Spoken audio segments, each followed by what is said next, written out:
Un placer, en representación del Consejo Federal, es un placer estar en contacto, aunque sea por este medio, con todos ustedes. Antes de pasarle la palabra al invitado de lujo que tenemos hoy, le voy a hacer algunas recomendaciones a efectos de tomar la asistencia. Va a haber un formulario, un link en el chat, donde va a estar un formulario que le pedimos que por favor que lo llenen, que a partir de ahí se va a tomar asistencia a todos los presentes. Bueno, como les decía, tenemos hoy un invitado de lujo. Se trata del doctor Eduardo Luis Aguirre. Eduardo Luis Aguirre, como todos saben, es el defensor general de la provincia de La Pampa. Y voy a leerle un currículum de él antes de pasarle la palabra, que comience con su exposición. El doctor Eduardo Aguirre es doctor cum laude, que implica la máxima distinción en Derecho Penal por la Universidad de Sevilla. Es doctor en Ciencias Jurídicas y Sociales por la Universidad de La Plata. Es máster en Ciencias Penales, especialista en Derecho Penal Internacional, especialista en Relaciones Internacionales y Derecho Diplomático. Posee 2 diplomas en Filosofía de la Liberación, impulsor, director y docente ad honorem de la Maestría en Ciencias Penales, acreditada y aprobada en su momento por la CONEAU. Fue declarado director honorario de dicha maestría. A lo largo de un cuarto de siglo, impartió 8 materias distintas en la Facultad de Ciencias Económicas y Jurídicas de la Universidad Nacional de La Pampa. Fue el primer docente que promovió e impartió ad honorem la materia de Derecho Indígena en el grado de una escuela de Derecho Argentina. Es docente de posgrado en la Facultad de Ciencias Humanas de la Universidad Nacional de La Pampa, donde imparte la 4ª edición del seminario Derechos Humanos, Sujetos y Emancipación. Y en la Universidad Torcuato Di Tella, en la que dicta la asignatura de la maestría en Ciencias Penales, Sociologías del Delito. Escribió una veintena de libros y centenares de artículos, colaborando con sendos comentarios de su autoría en el Código Penal comentado de la Asociación Pensamiento Penal.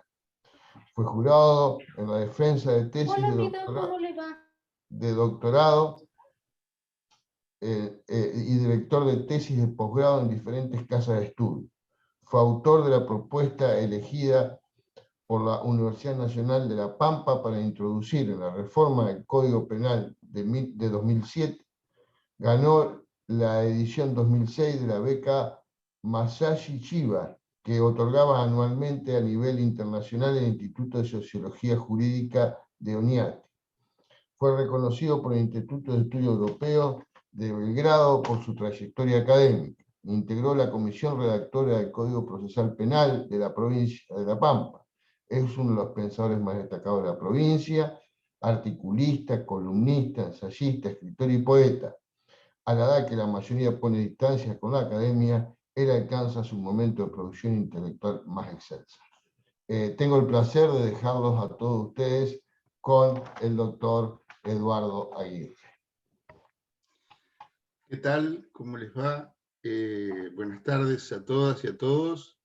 En primer lugar, quiero ensayar un muy sentido agradecimiento para la Defensora General de la Nación, para el Consejo Federal, que fue y es, y espero que siga siendo, mi ámbito de contención, ese espacio donde los límites de proyección de nuestras ilusiones encuentran un marco de referencia y de diálogo. Y quiero también saludar a todos y a todas las presentes, inclusive a aquellas y aquellos que veo que son de mi provincia, circunstancia esta que me gratifica, porque para quien no lo sabe, esta intervención no es un espacio más para mí, es probablemente, o seguramente, mi última conferencia como defensor general de la provincia de La Pampa. He tenido el honor de ser el primer defensor general de mi provincia, hace ya más de 10 años, y quienes estamos en la defensa pública sabemos lo que ello implica. Algo intentaré señalar en algunos minutos más. Con relación a esta invitación, no puedo menos que agradecerle al Consejo, porque me parece que no puedo decir más que el grado de gratificación que experimento por esta generosidad, por este espacio, en este momento que, repito, es muy especial, al menos para mí.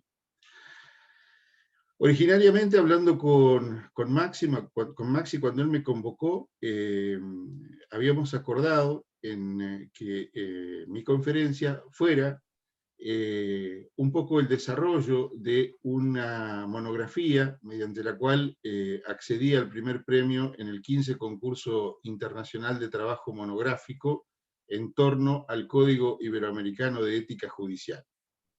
En ese momento el título de esa presentación fue El secreto profesional de los jueces, que era el tema que concitaba al concurso, hacia un acto instituyente en Iberoamérica. Y hoy, como ustedes ven, en apariencia, el título de la conferencia difiere. Y digo en apariencia porque en realidad en las dos matrices, entre lo que dice aquel trabajo que tuve la fortuna de presentar ante la Comisión Iberoamericana y en esto que pienso compartir con ustedes, hay una respetuosa congruencia, porque mi expectativa hoy es, primero, ser breve, porque sé que a esta altura del año todos estamos muy fatigados con estos experimentos tan novedosos del Zoom, y estamos un poco desbordados y ya casi queriendo terminar el año. En segundo lugar, además de la brevedad, lo que quiero decirles es que voy a trabajar, como decía Julio Mayer, con el respeto que impone la audiencia. Y en ese respeto voy a leer este trabajo que presenté ante la Comisión Iberoamericana de Ética Judicial, haciendo algunas viñetas que tienen que ver con la forma en que lo concebí. Es decir, yo lo concebí desde la defensa pública, yo nunca fui juez. Por lo tanto, me parece muy interesante que ustedes sepan que ese va a ser más o menos el derrotero que yo había elegido. Estamos frente a una suerte de intento de una síntesis, de una conjunción entre un trabajo presentado ante un concurso internacional y luego la conferencia que lleva el título que ustedes conocen ahora. Pero en los dos casos se amasan, se condensan conceptos que a mí me parece que sería importante que lo pudiéramos, o que los pudiéramos debatir.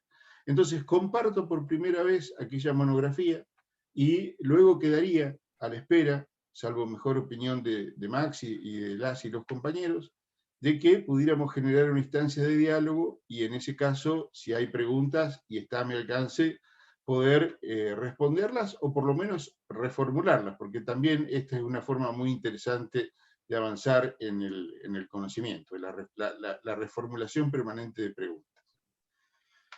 Si me lo permiten, voy a comenzar a leer este trabajo que, para tranquilidad de todos, es bastante breve. Les comento que el concurso admitía trabajos hasta 30 fojas y este tiene 9, así que les pido que puedan disfrutar del alivio por la brevedad. El trabajo empieza diciendo, les repito, se titula El secreto profesional de los jueces hacia un acto instituyente en Iberoamérica. Empieza diciendo que, y recordando que el profesor Manuel Atienza afirma que desde la perspectiva del relativismo axiológico es prácticamente imposible determinar qué es la ética judicial, sencillamente porque cada juez tiene una. Acá hago la primera introducción. En la provincia de La Pampa nosotros tenemos una estructura constitucional judicialista, es decir, que nosotros pertenecemos al Poder Judicial. Y tenemos a los jueces en una situación mucho más cercana, a lo mejor, que aquellas provincias que han dado el salto cualitativo de independizar a sus respectivas defensas públicas. Bueno, aquella primera reflexión que tiene que ver con el relativismo axiológico y la imposibilidad de determinar qué es una ética judicial, sencillamente porque son tantas como jueces existen y tantas como funcionarios y magistrados de la defensa pública existimos, creo que es un tema que nos concierne de manera urgente. Nos convoca a pensar aquello que nos ha sido vedado pensar. Y nos ha sido vedado pensar porque tiene que ver con lo grave, con lo trascendente, con lo gravísimo, con lo decisivo, como expresaba Martin Heidegger hace ya varias décadas. No obstante, las reflexiones de los grandes maestros suelen provocar estas perplejidades y suelen iluminar espacios epistémicos no demasiado frecuentados. Así se construye también el conocimiento. Y yo creo que este también es una característica que ha demostrado la defensa pública de la Argentina a lo largo y a lo ancho del país. La construcción del conocimiento, estirar el límite de lo posible y sobre todo no tenerle miedo a la teoría. No abjurar nunca del conocimiento jurídico y de los demás saberes que acuden en nuestra ayuda. No es este, por eso, lo aclaro, un trabajo destinado a revisar las concepciones que han oscilado históricamente en relación a la ética y a la moral de los jueces y magistrados. Por el contrario, me propuse únicamente explorar la conjetura de que la ética judicial, en la dinámica sin precedentes de esta contemporaneidad, debe hacer hincapié al menos en dos factores adicionales que ayudan a fortalecerla y a redefinirla. Con esta advertencia inaugural, definir ya de por sí no es una tarea para nada sencilla. Definir es una voz que etimológicamente remite a la noción de delimitar e implica siempre un mero intento de aproximación, incompleto, imperfecto, a un objeto de conocimiento. Sobre todo, cuando ese objeto de conocimiento es una creación cultural, humana, por ende contingente y variable. Por lo tanto, redefinir es naturalmente una tarea filosófica mucho más ardua todavía. Y si se trata de redefinir la ética, pueden ustedes imaginarse cómo se profundiza esa dificultad. Volvamos ahora sí a esos factores que el devenir de la historia de Occidente añade a la ética judicial. Uno de ellos es que la ética de los jueces no puede dejar de considerar en la actualidad su extracción social, la de los jueces, la de los funcionarios, la de los magistrados, sus representaciones y creencias, sus intuiciones y percepciones de la realidad y del mundo. Lo que alguien podría, con mucha razón, denominar su ideología, pero no su ideología como falsa conciencia, como dicen los clásicos, sino la ideología como la forma de observarse a sí mismo en el mundo. Por ende, este ya no es un juez invariable, ideal, que trasciende a la realidad de los sujetos de los que se ocupa, y por lo tanto su ética tampoco puede serlo. Se trata de un juez situado, que hace pie en una realidad a la que percibe de una determinada manera y lo hace desde su singular subjetividad. Se trata de un juez o una jueza o un defensor o una defensora que está siendo, no que es, sino que está siendo, que está, como decía el filósofo Carlos Cuyen, refiriéndose al pensamiento de Rodolfo Kusch, ese enorme pensador argentino dispuesto a marchar. En este caso, dispuesto a marchar hacia una concepción argumentativa del derecho, hacia una determinada forma de pensar y construir sus decisiones. Miren, a mí me ha llamado siempre la atención la forma de construcción de nuestras decisiones y la forma de construcción de nuestro pensamiento en aquellas cuestiones que, como decía, son las cuestiones graves, es decir, aquellas en las que nos ha sido casi prohibido pensar.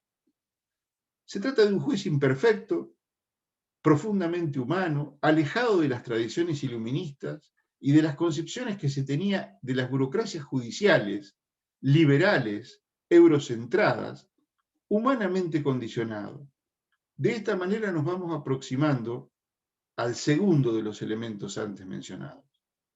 El juez, en esa realidad donde se suceden cambios y transformaciones que adquieren una vertiginosidad cada vez más difícil de reconocer, no puede ni debe sustraerse de las viejas máximas éticas, pero no puede tampoco dejar de lado la exigencia adaptativa, el sentido de una creatividad que le permita ubicarse en un mundo donde la realidad pone ante sí revulsivos filosóficos y transformaciones epocales drásticas y no siempre fáciles de comprender.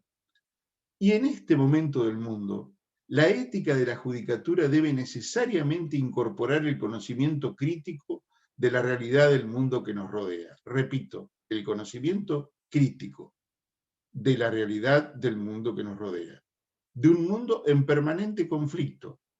La ética judicial, en definitiva, no puede ser una ética que conciba las situaciones procesales y los cambios sociales en base a la mera articulación de un consenso ficticio, sino también observando con prudencia las fuerzas en pugna, los conflictos de su comunidad. En definitiva, las fuerzas que palpitan al interior de los lugares en que estamos siendo. Y advirtiendo que esos conflictos que nos hunden en el ejercicio permanente del pensamiento constituyen un patrimonio y no un problema. El conflicto, al menos para mí, es un patrimonio y no un problema. Si es, como lo creo, que consideramos a los jueces formando parte esencial de un servicio público en una democracia. Esos dos datos constituyen una suerte de portal que nos permite ingresar a una concepción distinta del compromiso ético, que demanda ser subjetivada en clave profundamente iberoamericana en materia del secreto profesional, que es el tema del que en definitiva me ocupé, que permita en definitiva una ampliación del horizonte de proyección del concepto del secreto profesional a la luz de los nuevos actores que los asedian. El artículo 66 del Código Iberoamericano de Ética Judicial, reformado en el año 2014, establece lo siguiente: el deber de reserva y secreto profesional que pesa sobre el juez se extiende no solo a los medios de información institucionalizados, sino también al ámbito estrictamente privado. Los especialistas que más han desarrollado el tema del secreto profesional de los jueces se han expresado de la siguiente manera: el secreto profesional implica que el juez no debe utilizar el conocimiento que posea de las causas judiciales que están bajo su competencia de manera que comprometa el correcto ejercicio de su cargo o afecte ilegítimamente los derechos de las partes. El juez debe preservar una discreción que es connatural al cargo y que le impide estar ventilando en público conocimiento de hechos ocurridos bajo su jurisdicción que puedan afectar la fama o el honor de los terceros. El peligro mayor, se decía, es que se viole ese sigilo, aún sin intención, por imprudencia, en conversaciones y comentarios. Vale decir que el texto del código y los análisis previos son tan claros como categóricos en sus respectivas aseveraciones. Cualquier añadido incluso parecería ser ocioso. El código prescribe y los comentaristas amplían una misma lógica ideal. El código es comentado sobre la base de su texto iniciático. De esta manera, asume la condición de un acto instituido, de un acto que ya ha sido concebido décadas atrás. La intención de esta presentación, de mi presentación, es releerlo, se los recuerdo, en clave instituyente, reparar en las nuevas formas que amenazan el secreto profesional de los jueces, que son mucho más peligrosas para la convivencia armónica del conjunto que las que afectan los derechos de las partes. Así planteada la cuestión, intentaré explicar por qué se destacan tan especialmente aquellos dos datos distintivos que sitúan y ensanchan el horizonte de proyección de la ética judicial y particularmente, en lo que aquí importa, el deber judicial del ya mentado secreto profesional. En primer lugar, porque los jueces iberoamericanos son jueces del sur. Los que vivimos en nuestra América somos parte de la región más desigual del planeta. Los que son del sur de Europa no fueron los destinatarios principales del pensamiento idealista norte-europeo sobre la filosofía, la ética y la justicia que se dio fundamentalmente en el siglo XVIII, particularmente en Alemania. Ni las categorías cartesianas, ni el pensamiento hegeliano, ni las máximas kantianas fueron pensadas desde y para la península ibérica, mucho menos para América. Su carácter pretendidamente ecuménico se acotaba al norte de Europa, al que imaginaban como fuente de los grandes descubrimientos, de los avances más destacados en filosofía, en matemáticas, en tecnología y el desarrollo de una razón, entre comillas, con un necesario entrecomillado. ¿No recordamos acaso que para Hegel mismo nuestros pueblos latinoamericanos carecían de historia y no poseían filosofía, sino solamente mitos y cosmovisiones menores desdeñables? Pues bien, los jueces latinoamericanos prestan su servicio en el continente más asimétrico de la Tierra. Los ibéricos lo hacen en ese mismo sur de una Europa, como dice Boaventura de Sousa Santos, que sigue repitiendo y promoviendo la necesidad de reformar el derecho, nuestras codificaciones y una ética que remiten a la mixtura de la sabiduría de nuestros pueblos originarios y al esplendor de la conquista, con el argumento de que datan de una edad media, también con entrecomillado imprescindible, que solamente existió en Europa como resultado de 8 siglos de asedio musulmán. Y este es un dato que no es menor, porque cuando nosotros hablamos de la Edad Media, siempre remitimos a una especie de oscurantismo teocrático vinculado a la vigencia y la preponderancia de la Inquisición. Lo que pasa es que en realidad está claro que las relaciones de producción feudales, las que caracterizaron a la Edad Media, no existieron en otro lugar del mundo y que el medioevo es parte de una construcción histórica dividida en fases que responde a una raigambre puramente europea. No hubo Edad Media en ningún otro lugar del mundo. Ahora bien, esa Edad Media, que siempre nos ha sido enseñada como atrasada, oscura y promotora de una Inquisición brutal, tiene cosas no menores para decir en su defensa. En defensa del funcionamiento de sus instituciones, de su ética, de su sistema de justicia y también del secreto profesional. Vamos a citar solamente algunos ejemplos.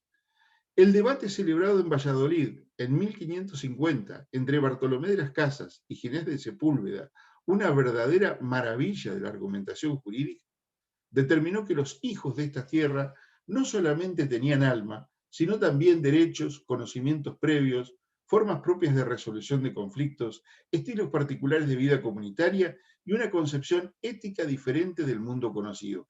Tenían una historia y una sabiduría propia y en algunos casos habían desarrollado adelantos técnicos y científicos asombrosos. Yo sé que estoy transitando un camino que no muchas veces se abre, porque en realidad nuestra formación de base como juristas elude por completo esta caracterización de qué es lo que significó la extrapolación de instituciones jurídicas y políticas a América. Justamente porque tenían una ética, me estoy refiriendo a los pueblos originarios, conocimientos y hasta un derecho propio, es que no hubo un solo condenado y ajusticiado en América por la Inquisición, algo que rara vez se nos enseña en las escuelas de derecho. Y esta referencia no es superflua. La colonización cultural, más aún la colonialidad, hoy se enmascara también en las grandes reformas que nos conducen a la incorporación de códigos e instituciones de matriz anglosajona o estadounidense, que abrevan en definitiva en aquel idealismo del siglo XVIII, reconocen allí su matriz, y luego en el positivismo, que se expandió por Europa, en primer lugar. La continuidad de esa historia de conflicto no puede ignorarse y en Iberoamérica se escribe en base a analogías y semejanzas que van de la mano de un pasado común, porque somos, en definitiva, parte de un mismo y único sur, la península ibérica, pero también nuestra América. Y desde esa perspectiva humanista y fraterna, debemos pensar el mundo. Y este es un desafío no menor. Debemos hacerlo con plena abstracción de toda especulación que no haga pie en la realidad objetiva, que no parta de reconocer al ser humano como un ser ahí, no como un homo economicus blanco, varón y propietario, que este es el modelo del sujeto de derecho que nos transmitió Occidente. El ser humano, para nuestras tradiciones, nunca fue individuo, siempre fue comunidad en América. Lo refieren, no solo en América, en las más descollantes civilizaciones del mundo. Lo refieren desde las fecundas tradiciones semitas hasta las cartas paulianas, pasando por los rollos del Mar Muerto, desde las creencias fundadas en la Pachamama hasta la mirada amorosa del Loto de las concepciones indígenas, donde los niños eran sagrados y los mayores venerados y considerados fuente de sabiduría. Por eso la conquista fue el mayor encuentro de la historia, tal como lo enseña Todorov. Por eso fue posible esa amalgama extraordinaria que después los imperios en ascenso se dedicaron a desarticular recurriendo a un fabuloso proceso de aculturación, que fue la importación de estos datos culturales, que siguen todavía vigentes. Tenemos mucho para recuperar los pueblos iberoamericanos respecto del secreto. Yo quisiera jugar con dos datos que pueden parecer provocativos, pero que conjugan en tiempo real lo que pienso mientras asumo la delicada prudencia de conjugar estas palabras. Alguien debería contarnos, en nuestra América, cómo fue precisamente en esa época anatemizada, denostada como teocéntrica, como oscura, como fanática, cuando se produjeron en la península ibérica algunos cambios y avances fenomenales. Con las transformaciones de la familia, de la literatura, de las relaciones humanas, con la irrupción de la vida social o en la vida social de las mujeres que se solidarizaron para acceder a la lectura en silencio, a la lectura de las novelas de caballería, que era el género que primaba en ese momento y que era el género que leían los conquistadores. Aprendieron a leer en voz baja, en secreto, en un ejercicio de emancipación, de individuación y afirmación de su subjetividad que les permitió participar de las tertulias de los hombres. Allí hay un punto de amarre del secreto, en la lectura y en el avance del derecho de las mujeres contra lo que pregoniza la historia oficial sobre el particular. Esas mujeres leían, repito, los mismos libros que los hombres que venían en 2 carabelas y una nao hacia nuestra tierra. La lectura exigía un silencio ético. Pero hubo además otra ética del silencio en este margen. Durante el siglo XIX, exhibido como un tramo luminoso de la historia que paradójicamente estuvo plagado de horrorosos crímenes de masa, y esto es público y notorio, en América, y más particularmente en Argentina, los genocidios, en este caso el que el Estado militarista y oligárquico argentino denominara eufemísticamente conquista del desierto, obligaron a que los derrotados, los indios, guardaran un silencio que los preservara de un exilio forzoso para transformarlos en esclavos de las zafras o sirvientes de las familias porteñas y blancas. Fue un silencio militante, una preservación colectiva de otro secreto ético, que se producía para preservar a sus hijos, para preservar a sus hermanos, para preservar a sus nietos. Muchos nos criamos en una familia de una abuela o un abuelo, murieron custodiando ese silencio portador de una ética tan dramática como profunda. Somos capaces, los iberoamericanos, de darnos nuestras propias instituciones y nuestras propias formas jurídicas, justamente porque portamos una ética histórica, una ética que incluye el secreto del servidor del otro, del servidor de la comunidad, del servidor público. Miren, hay un historiador catalán, uno de los más prestigiosos de España, de hecho es el representante ante la Unión Europea, un profesor de la Universidad Autónoma de Cataluña que se llama Enrique Ruiz Domenech. Y él enseña cómo, en plena Edad Media, los jueces deliberaban preservando rigurosamente el secreto en Cataluña. Lo mismo hacían los indígenas americanos. Cuando juzgaban un crimen, eran conscientes de que, violando ese secreto, podían afectar la vida y la honra de terceros. Observen el video Huichan, que lo pueden encontrar en YouTube, que quiere decir el juicio. Allí verán cómo los encargados de decidir sobre un hurto se apartaban de los implicados y de la comunidad hasta resolver ese conflicto. Ese es el sentido del silencio que debemos recuperar y preservar. Y a su vez, redefinir. Porque la violación del secreto profesional de los jueces ya no atañe solamente a comentarios excesivos en una sobremesa o a filtrar una información a un medio de comunicación sobre un delito común que puedan ir en desmedro de las partes del litigio o afectar el debido proceso. Los afectados son muchos más. Si fuera así, el servicio de justicia no tendría una valoración tan crítica de parte de su comunidad. No se sentiría arrinconado frente a la autoconciencia de una falta de legitimidad, que es lo que complica cualquier posibilidad de concretar una ética judicial, comunitaria y emancipatoria. Recientemente, no hace demasiado tiempo, la Comisión Iberoamericana de Ética Judicial afirmó, a instancias de un planteo de uno de sus consejeros, que cuando altos magistrados de un país iberoamericano mantienen reuniones sociales reiteradas con el presidente de la nación, se afecta sensiblemente el principio de separación de poderes y se vulneran los principios éticos de independencia e imparcialidad en la medida en que el trato especial de una de las partes puede inspirar temor en los demás justiciables. También aseveró que no resulta admisible en nuestros días que el juez forme parte del séquito de un gobierno. Bien puede ser esta una afirmación, una condición de probabilidad, una forma de explicación de la condición instituyente del secreto profesional que propiciamos. Es claro que en ese marasmo de encuentros que afectan el principio de separación de poderes, pueden habitar nuevas formas que atentan contra el secreto profesional si existe un armado al que podemos llamar séquito, pero también una mesa de operaciones, una intimidad oscura. Y los perjudicados ya no serían, en ese caso, solamente los litigantes, como acabo de decirlo, sino el propio sistema republicano. A nadie dejó de llamarle la atención esos encuentros de máxima opacidad que socavan la necesaria legitimidad del servicio de justicia y de sus operadores. Por supuesto, tampoco le llamó la atención a la población, que sospecha que en esos entramados se disciplinan o acuerdan decisiones que configuran las más graves y acuciantes afrentas contra el secreto profesional de los jueces. Lo propio acontece con la aparición de nuevos actores como operadores judiciales con acceso a despachos judiciales, embajadores de potencias extranjeras que anuncian por los medios de comunicación de nuestro país que su rol diplomático incluirá el disciplinamiento de la justicia del país donde ellos van a prestar servicios, el rol de los servicios de inteligencia, de las corporaciones, de poderosos medios de comunicación que son parte imprescindible de la perpetración de los denominados golpes suaves y noticias falsas que en nuestra región no dejan de reiterarse de manera sistemática.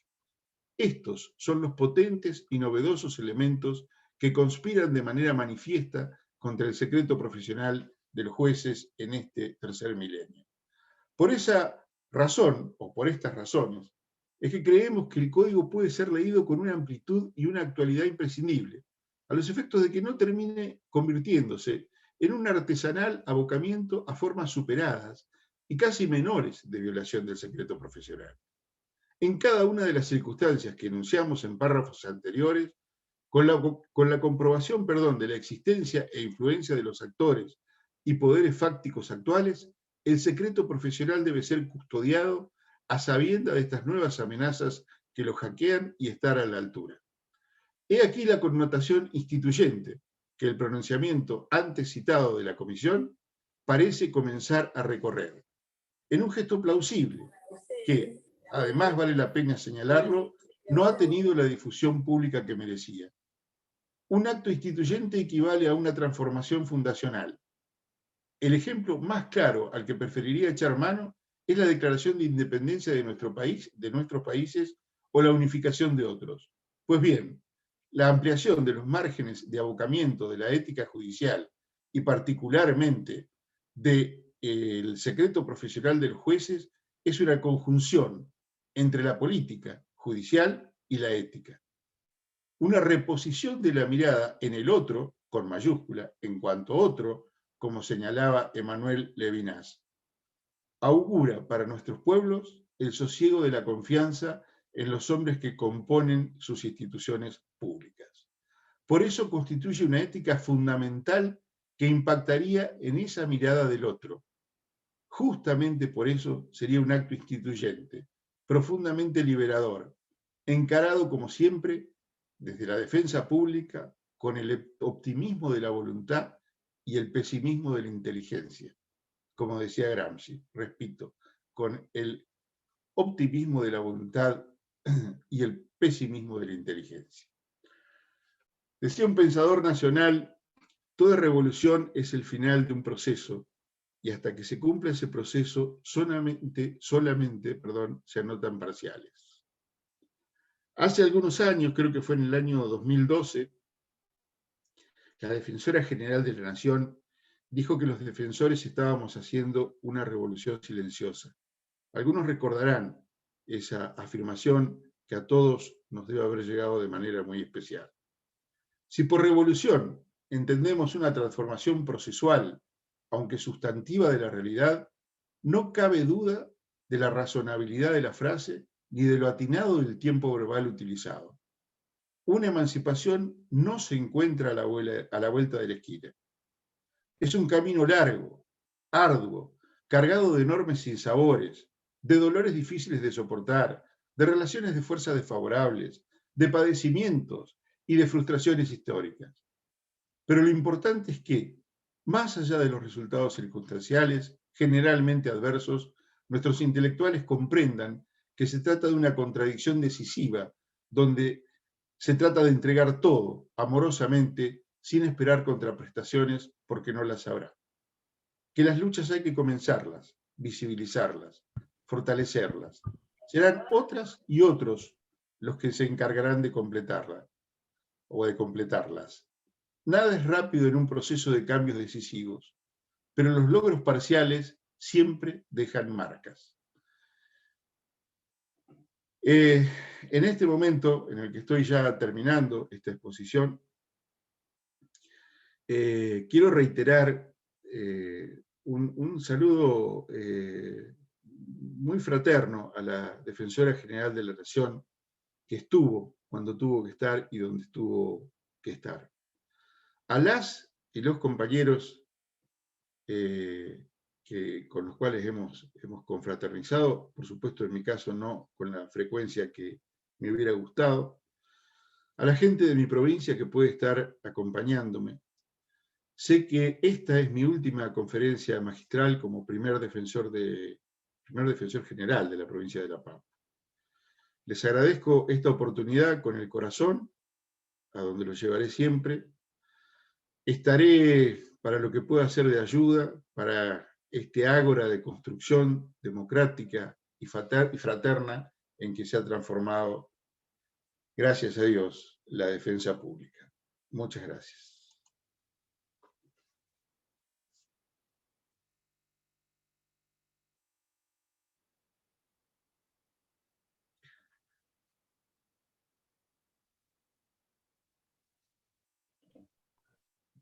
La verdad que el placer ha sido nuestro compartir todos estos años con vos. Y no lo quiero decir en pasado porque seguramente vamos a seguir compartiendo, vamos a seguir estando juntos dentro del Consejo Federal. Te quiero decir ahora en presencia de todos los compañeros que nos acompañan, de que las puertas del Consejo Federal están abiertas para todos, pero fundamentalmente para quienes aportaron desde adentro como fue tu caso. Por lo tanto, no te despedimos porque te vamos a seguir teniendo con nosotros, vamos a seguir recurriendo a tu expertise y a tu experiencia en el futuro. Bueno, ahora estoy mirando a ver si tengo algunas preguntas. No, hay todas felicitaciones de todos lados, de Ecuador, de Viedma,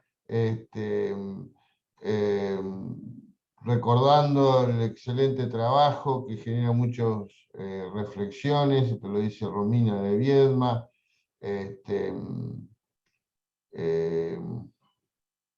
interesante línea de pensamiento, refiere Silvana,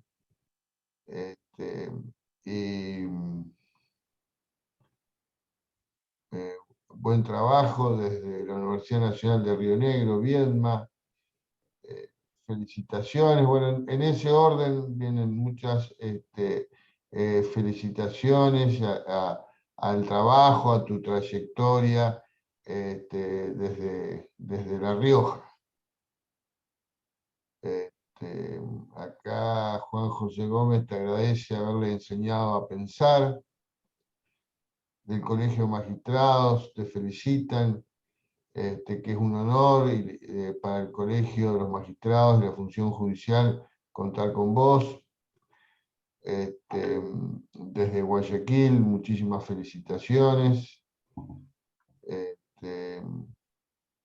Acá hay una pregunta: ¿qué lineamientos considera aún que faltan desarrollar en los dictámenes de la Comisión Iberoamericana? Esto lo pregunta Romina Bruno.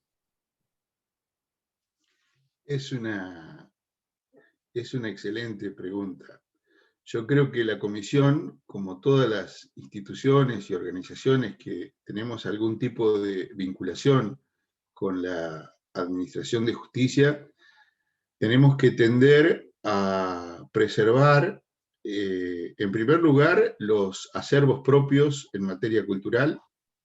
En segundo lugar, y esto sí es algo que me preocupa muchísimo, sobre todo a la luz de los productos enlatados que estamos recibiendo sin beneficio de inventario en materia de codificaciones, revisar esos productos, no porque estemos en contra de asistir a transformaciones que hemos defendido y defendemos, sino porque lo que creemos es que tenemos que estar alertas respecto de cuáles son los factores internacionales que intervienen en la imposición de esas nuevas categorías y esos nuevos códigos con los que ordenamos procesalmente nuestros países en nuestra América. Digo esto porque todos sabemos que hay factores de poder, lo decía hace un ratito en mi exposición, que intervienen muchas veces como un ejército de ocupación, pero no propio o con las características de una guerra convencional, sino expandiendo ciertas lógicas y ciertas formas de disciplinamiento que a esta altura deberían preocuparnos. Voy a dar un ejemplo. La verdad que no esperaba la pregunta, entonces espero que la cifra que voy a dar sea correcta, pero si nosotros analizamos cómo funciona el sistema adversarial, que por supuesto es un sistema que reivindicamos, porque es mucho más democrático que los sistemas que teníamos en América Latina, en la medida en que ese sistema no se ha adaptado con una lógica propia de los pueblos americanos, va a dar como lugar una aceleración y una catalización de los procesos de prisionización y disciplinamiento y control, que lleva a que, por ejemplo, en nuestras provincias hemos triplicado la cantidad de personas privadas de libertad. Entonces, ese es un dato que indudablemente yo creo que todas las comisiones, sobre todo las comisiones de ética, tienen que analizar porque compelen directamente a la ética, que es la ética de la fraternidad, que es una ética que nos viene dada desde hace más de 2000 años. Yo insisto con esto, las grandes civilizaciones no fueron las civilizaciones europeas. Europa fue central hace 150 años. Antes era un apéndice menor de la geografía mundial, de la política y de la economía y de los descubrimientos del mundo. Europa siempre fue secundaria respecto a las civilizaciones bantúes, al mundo árabe, al mundo asiático, ni hablar de la China, y fundamentalmente a América. ¿O no recordamos que cuando los conquistadores, y sobre todo Hernán Cortés, descubrió Tenochtitlán, dijo que era más linda que Sevilla y que Venecia? Entonces nosotros lo que tenemos que recuperar es esta forma mucho más amistosa, mucho más amorosa. Si ustedes me permiten, y esto no es una remisión al pasado, ni una rémora nostálgica, deberíamos indianizar nuestra concepción de la ética y la justicia. Bien, bien, Eduardo. Hablando de esto, ¿qué pensás vos de los juicios por jurado? ¿Crees también que es de estos productos enlatados que vienen?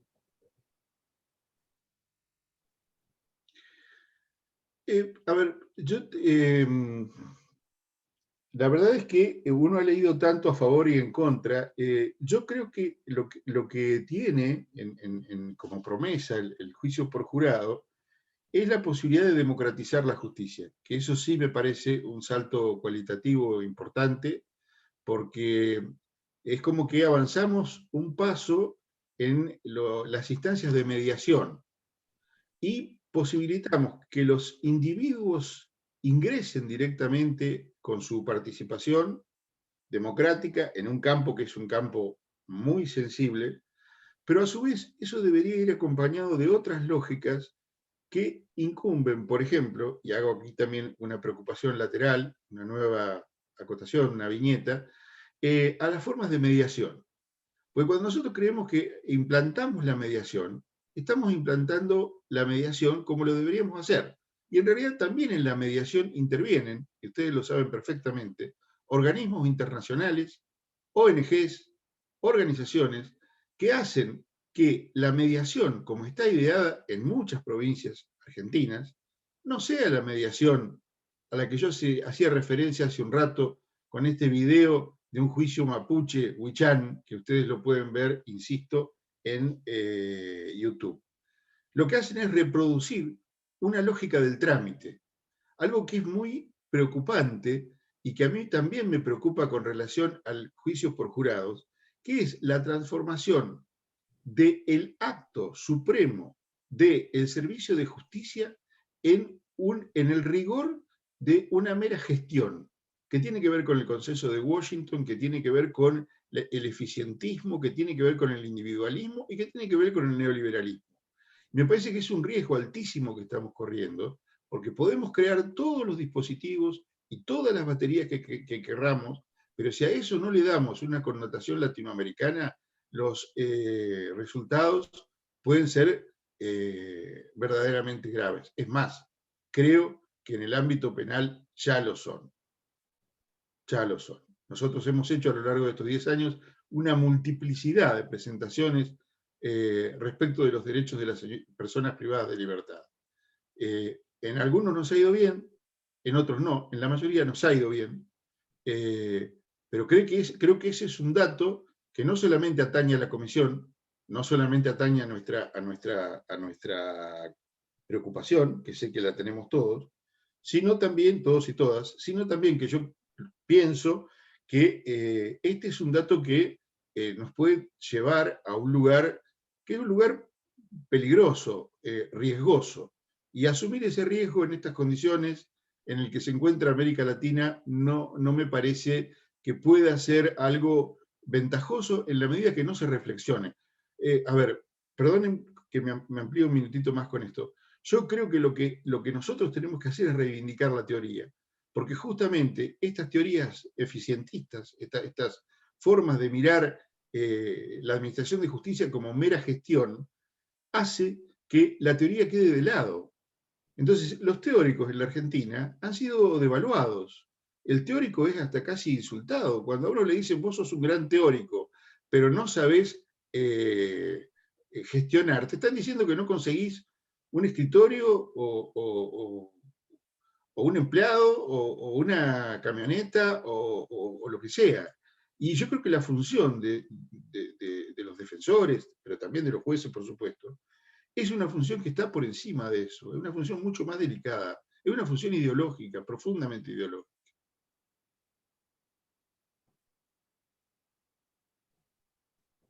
A ver, vamos a seguir. Acá te mandan muchísimos saludos desde la provincia de Santa Elena, Ecuador. Muchas gracias. Martín García Ongaro te manda un abrazo enorme. Desde Bariloche igualmente. Felicitaciones desde Rafaela. así que fíjate de todo, Bueno, de muchas todas las gracias. provincias argentinas, de algunos países hermanos latinoamericanos, Eduardo Macei desde Viedma, Universidad de Río Negro, este, Paula Arrigone, gracias Eduardo por tantos años compartiendo en la Defensoría, seguiremos trabajando para proteger los derechos humanos y garantizando el acceso a la justicia y la asistencia integral. Héctor Eduardo Macei, muy interesante reflexión sobre los juicios por jurados. Es decir, muchísimas felicitaciones y agradecimientos y saludos de todo el territorio argentino prácticamente, hay gente de todo el país y de algunos países hermanos de Latinoamérica. Así que bueno, Eduardo, creo que tenés que sentirte más que contento y orgulloso de lo que has podido generar en estos años y que esta última conferencia que como defensor general o primer defensor general de la provincia de La Pampa te haya acompañado tanta gente de todo el país. Bueno, como se los dije hoy, lo voy a llevar en mi corazón. Denme un par de meses que termine de reponerme de algunas dolencias que vengo arrastrando hace ya un tiempo largo, y voy a estar por allá para poder confraternizar con ustedes y estrecharlos en un abrazo de verdad. Para nosotros ha sido un enorme orgullo poder facilitado a través de este medio y del Consejo Federal el acercamiento tuyo con tantos amigos que te están escuchando. Así que Eduardo, como vos decís, esperemos pronto estrechar un fuerte abrazo en forma presencial todos. Muchísimas gracias. Muchísimas gracias a todos, muchísimas gracias por compartir esto y nuevamente un aplauso a Eduardo Luis Aguirre. Muchas gracias, Eduardo. Gracias.